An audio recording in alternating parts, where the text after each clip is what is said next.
Bonjour, aujourd'hui nous entamons notre deuxième vidéo sur les équations et les inéquations. On va apprendre à résoudre une inéquation.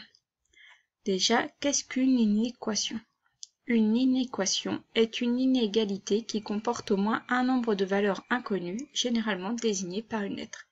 Vu que c'est une inégalité, on va utiliser les signes inférieur, supérieur, inférieur ou égal, supérieur ou égal. Il faut bien maîtriser l'ensemble de ces signes pour maîtriser les inéquations. Cette inégalité peut être vraie pour certaines valeurs de l'inconnu et fausse pour d'autres. Trouver une solution de l'inéquation, c'est trouver une valeur de l'inconnu pour laquelle l'inégalité est vraie. Résoudre une inéquation, c'est en trouver toutes les solutions. Une inégalité reste vraie lorsque l'on ajoute ou soustrait un même nombre à chacun de ses membres. C'est la même chose que pour les équations. Donc A, B et K désignent des nombres. Si A est inférieur à B, alors A plus K est inférieur à B plus K et A moins K est inférieur à B moins K. Par contre, on peut multiplier ou diviser les deux membres d'une inéquation par un même nombre non nul. Mais si ce nombre est positif, alors on ne change pas le sens de l'inégalité, alors que si ce nombre est négatif, on change le sens de l'inégalité.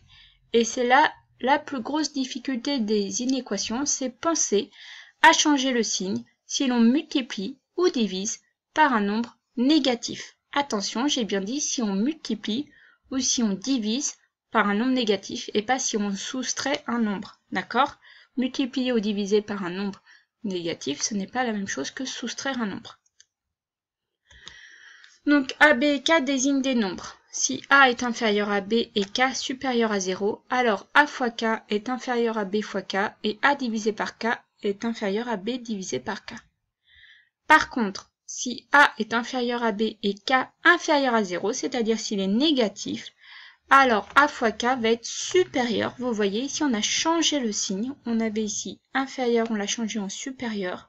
Ça aurait pu être supérieur ici, on l'aurait changé en inférieur. B fois K. Et A divisé par K est supérieur à B divisé par K.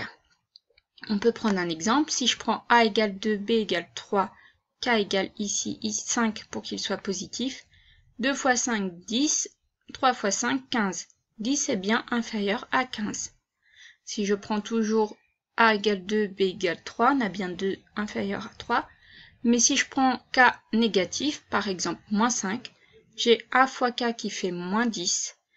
B fois K qui fait 3 fois moins 5 qui fait moins 15. On a bien moins 10 supérieur à moins 15. On a donc changé le signe. Pour résoudre une inéquation, la méthode va rester la même que pour les équations. Il faut juste faire attention à la dernière étape. Si le nombre par lequel on divise est négatif, il faut changer le sens du signe. Alors, voyons un exemple tout de suite. Résolvons l'inéquation 3x moins 10 inférieure à 6x plus 5. Première étape, on annule les nombres simples dans le membre de gauche. Ici, j'avais moins 10. Pour annuler moins 10, je fais plus 10. 3x moins 10 plus 10, ça donne bien 3x. Si je fais plus 10 à gauche, je fais plus 10 à droite. Donc j'ai 6x plus 5 plus 10, ça donne 6x plus 15.